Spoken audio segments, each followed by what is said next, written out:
Hi, everyone. Welcome to Empowerment in Illness, the podcast where we find strength, community, and support through life's challenges with chronic illnesses and autoimmune diseases. I am your host, Gwen, and today we are continuing our series, Living with Autoimmune Diseases and Chronic Illness, with our second episode, Parenting While Managing a Chronic Illness. Now, parenting is tough on its own. Add a chronic illness to the mix, and it can feel overwhelming. But let me tell you this, you're not alone, and there are ways to navigate this journey with grace, love, and balance.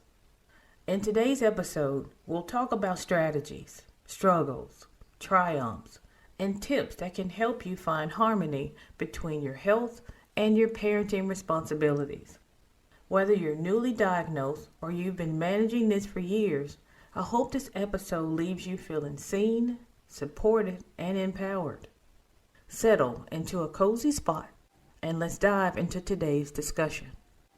Let's start with the emotional side of things because let's face it, chronic illness is as much about mental health as it is about physical health. As parents, we often carry a lot of guilt. Maybe you've missed a soccer game or a school play because you were too sick to go. Maybe you worry that your child has to grow up faster because they've had to learn empathy and independence earlier than their peers. It's okay to feel these things, but it's also important to challenge that guilt and recognize the love and effort you put into parenting every single day. Acknowledging your feelings without letting them consume you is a key part of an emotional resilience. First, let's give ourselves permission to let go of guilt. You're doing your best, and that is what matters. Chronic illness doesn't make you a bad parent. In fact, it can teach your children some incredible lessons about resilience, adaptability, and compassion. They're seeing you show up every single day in whatever way you can, and that's inspiring. Remember, they don't need perfection. They need your presence and your love. I also want to touch on the importance of finding a safe space to process your emotions. That might mean talking to a therapist, joining a support group, or journaling. It can feel like an extra task when your plate is already full, but processing your emotions can help lighten the load you're carrying. Journaling, for instance, can provide clarity and serve as an outlet for those overwhelming feelings. Support groups, whether online or in person, can connect you with others who truly understand what you're going through. Therapy is another wonderful tool for unpacking those deeper feelings and creating actionable steps toward emotional balance. If your emotions feel predominantly heavy, consider creating an emotional wellness toolkit. This might include a gratitude journal, grounding techniques like deep breathing, or even quick activities that bring you joy, such as listening to music or drawing with your kids. The more tools you have to manage emotions, the more empowered you'll feel as you navigate the ups and downs of parenting with a chronic illness. Now, let's talk strategies. One of the biggest challenges is finding that balance between taking care of your health and fulfilling your parental duties. Here are a few tips that I've found helpful. Create a family calendar. Keep everyone on the same page by using a shared calendar. This can be a physical calendar on the fridge or a digital one that everyone can access. Mark off time for your rest, medical appointments, and any self-care routines, and plan family activities around your energy levels.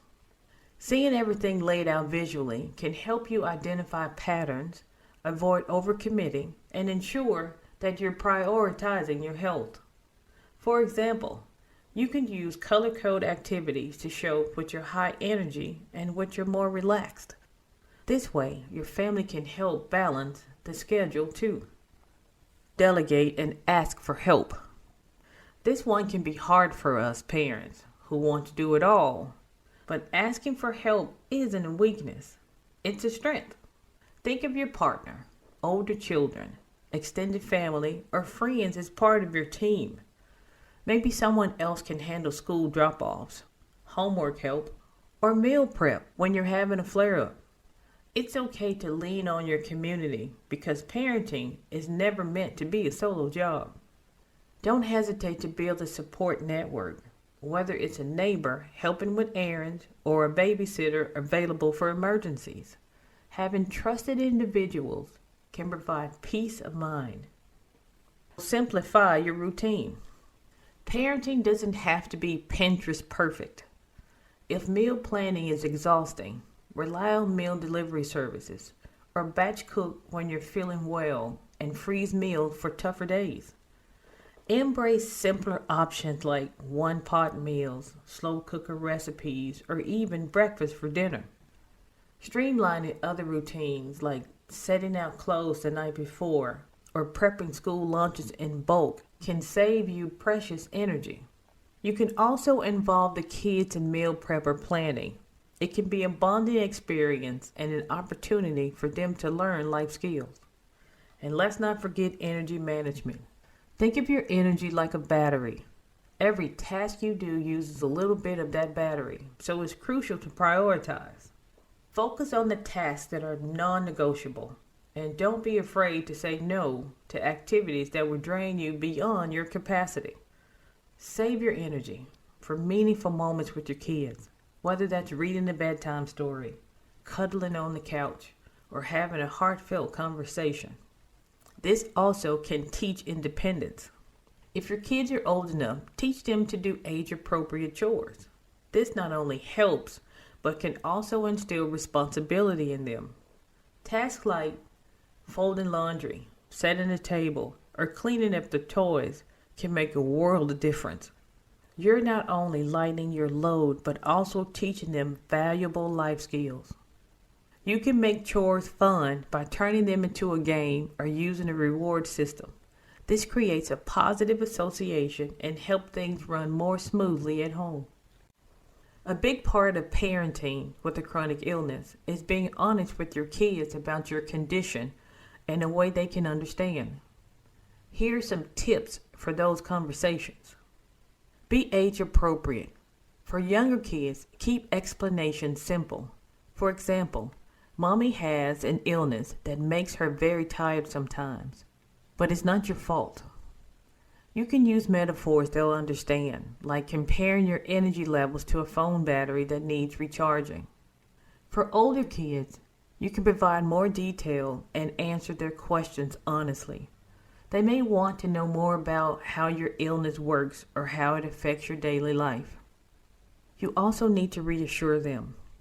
Kids can sometimes internalize our struggles and think it's their fault.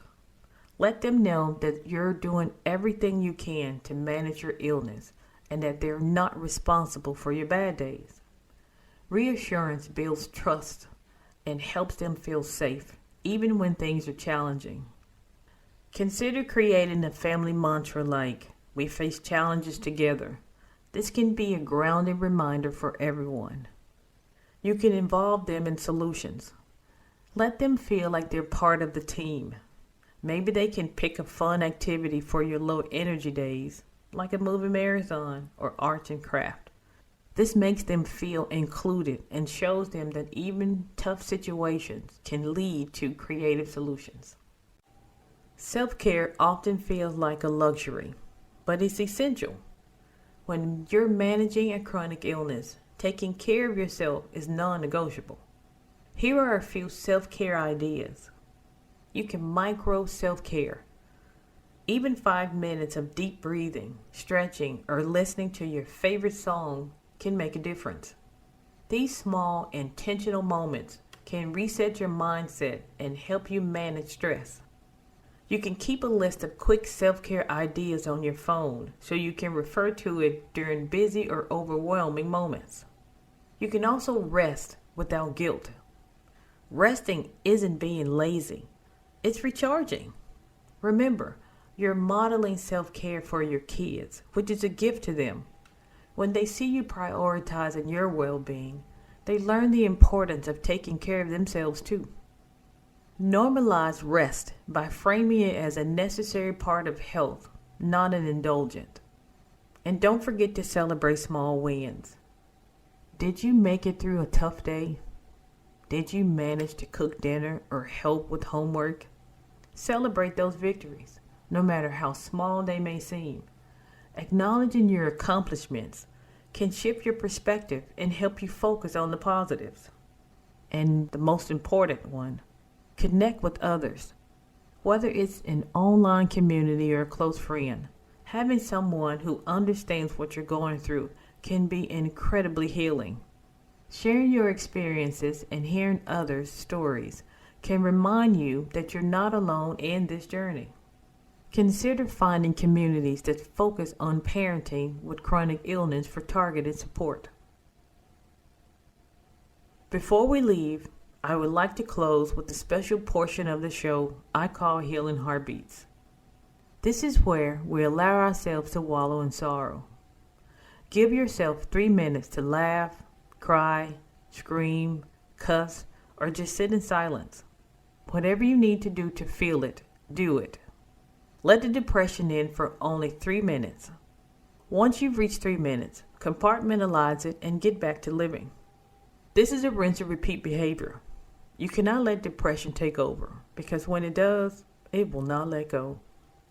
When we hear about the passing of someone, they have the day they were born and the day they pass away. There is a dash in the middle. It's not a long line, but a short dash. That dash represents your life. Go live in spite of having a chronic illness. Don't let your condition stop you. As we wrap up, I want to leave you with this. Parenting with a chronic illness isn't about being perfect. It's about being present. Your kids don't need a super mom or a super dad. They need you and all your beautifully imperfect, resilient glory. When you show up with love, care, and effort, that's what truly matters. Remember, you're teaching your children about empathy, strength, and adaptability just by being who you are. Every time you demonstrate how to overcome challenges, you're planting seeds of resilience and compassion in them. That is an incredible legacy to pass on. Not just as a parent, but as a person navigating life's complexities with courage and grace. I encourage you to take a moment to reflect on your journey so far. Celebrate the progress you've made, even if it feels small. You're doing an amazing job, even on days when it feels hard to believe. Remind yourself that it's okay to ask for help, to rest, and to prioritize your well-being, because a healthier, happier you benefits your entire family. Thank you for spending this time with me today. I hope you feel a little more empowered and a little less alone. If you have any questions, topic you'd like me to cover, or just want to share your story, feel free to reach out. You can find me on social media or through our Empowerment and Illness community online. Your stories and your experiences make our community stronger. Take care of yourself, and I'll see you in the next episode. Until then, stay strong and stay empowered. Remember, you have the strength, the heart, and the support to continue your journey. Be safe.